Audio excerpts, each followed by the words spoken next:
Good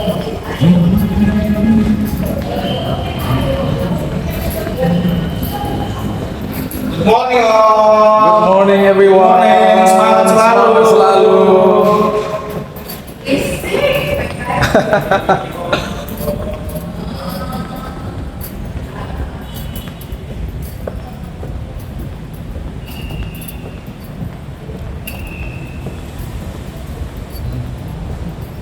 Juliano, pagi.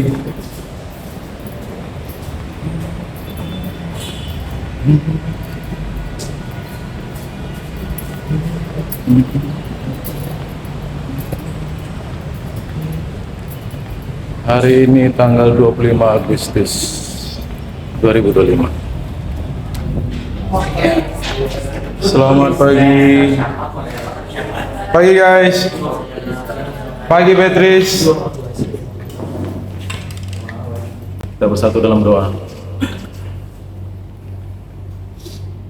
Bapa Surgawi, Bapa yang mengasihi kami, bahkan lebih dari yang dapat kami pikirkan, lebih dari yang dapat kami rasakan, lebih dari yang dapat kami alami dalam kesadaran kami. Engkau mengasihi kami, bahkan ketika kami tidak memikirkan, kami tidak menyadarinya, Engkau tetap setia mengasihi kami. Terima kasih untuk kasih setia Tuhan dalam hidup kami. Pagi ini, hari pertama pada minggu ini, Tuhan, kami kembali memohon agar Tuhan yang terus menyertai kami, beri kami sukacita, tambahkan damai sejahtera dalam hati kami, sehingga kami bisa termotivasi dengan sangat kuat untuk melakukan apa yang benar, apa yang baik sepanjang hari ini. Sebelumnya kami akan mendengar firman Tuhan. Urapi kami semua agar kami bisa mengerti firman Tuhan dan kami bisa hidup di dalamnya dengan setia. Dalam nama Tuhan Yesus kami berdoa, kami menerima firman. Amin. Teman-teman tentu pernah mendengar kisah tentang Yusuf yang dijual oleh saudara-saudaranya, ya. Yusuf yang dijual oleh kakak-kakaknya atau koko-kokonya, ya. Kenapa ya dijual? Tentu bukan itu yang kita renungkan pagi ini. Yang jelas, teman-teman, yang jelas dilukai, dikhianati, dikecewakan oleh orang-orang yang dekat dengan kita itu paling sakit. Dilukai, dikhianati, disakiti oleh orang yang kita percaya, apalagi orang yang kita harapkan bisa menjadi andalan kita, justru mereka yang menusuk kita,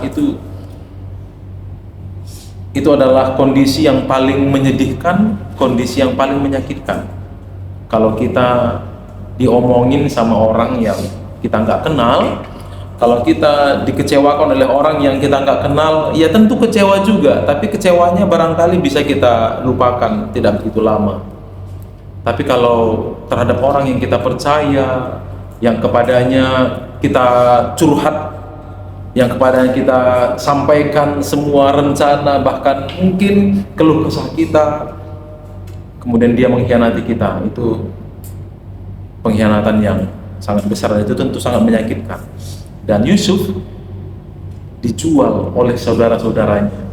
Kalian bisa bayangkan, saudara sendiri menjual seperti seorang budak, dibuang, ditolak. Yusuf menghiburkan hati saudara-saudaranya.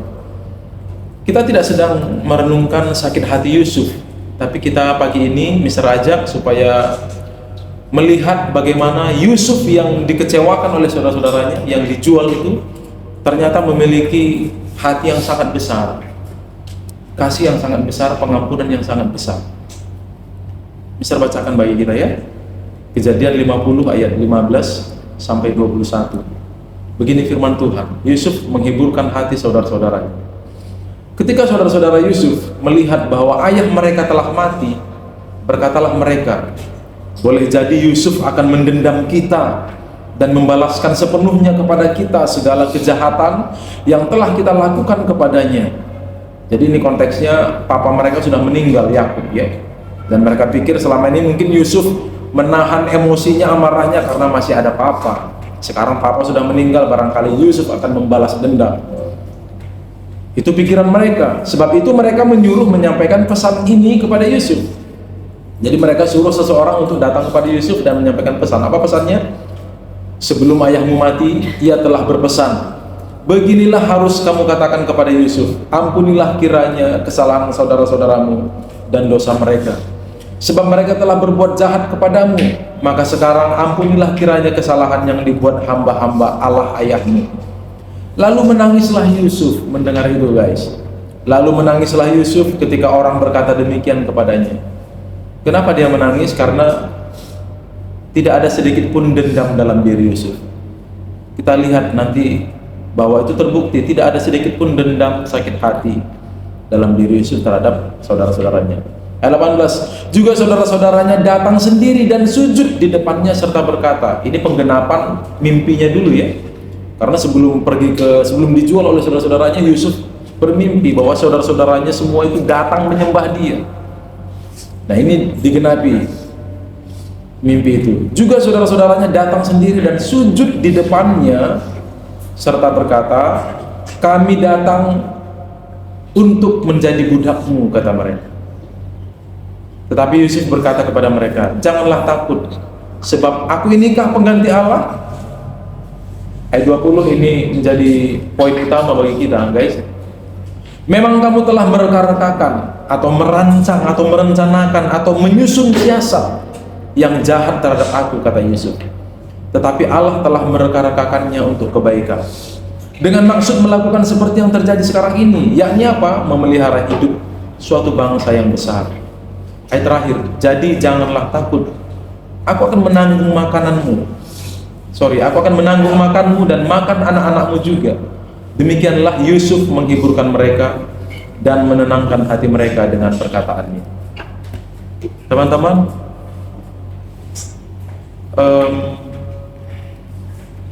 di era media sosial yang begitu gencar-gencarnya belakangan ini, dan mungkin akan semakin gencar ke depan, kita bisa melihat orang di sekitar kita semakin banyak yang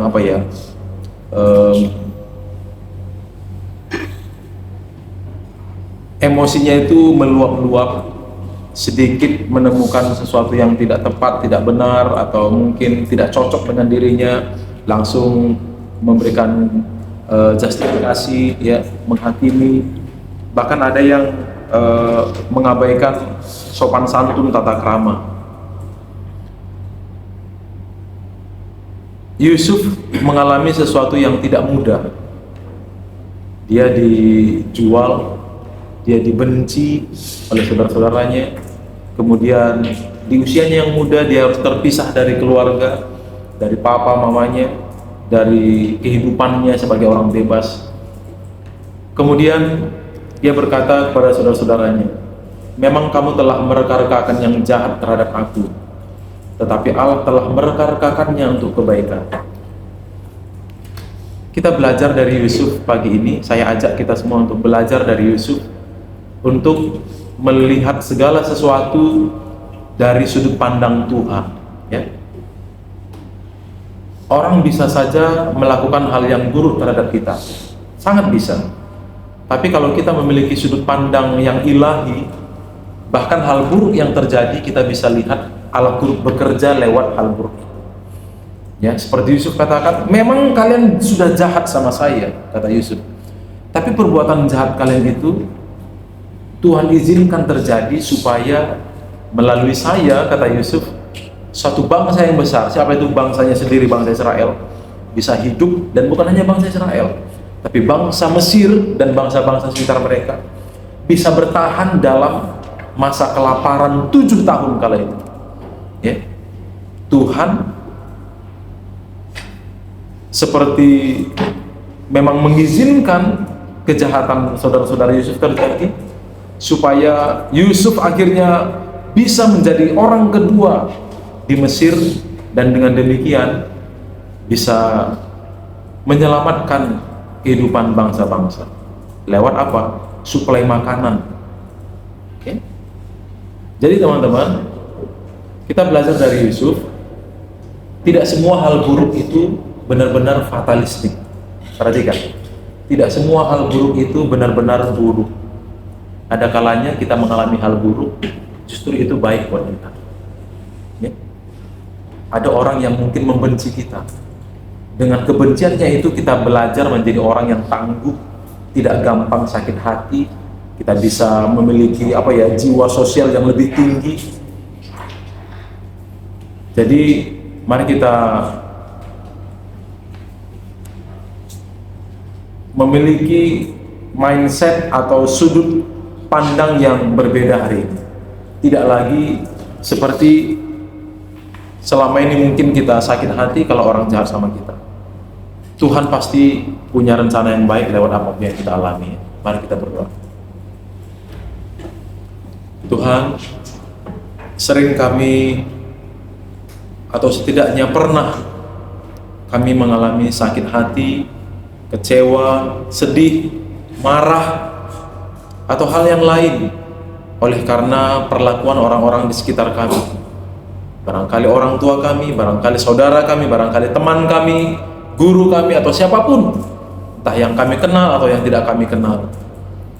Hari ini kami belajar bahwa tidak semua hal buruk itu mendatangkan kecelakaan. Ada hal-hal buruk yang ternyata Tuhan izinkan untuk Tuhan menyatakan kemuliaan-Mu. Ada hal-hal buruk yang memang Tuhan izinkan terjadi untuk membentuk kami menjadi pribadi yang semakin dewasa.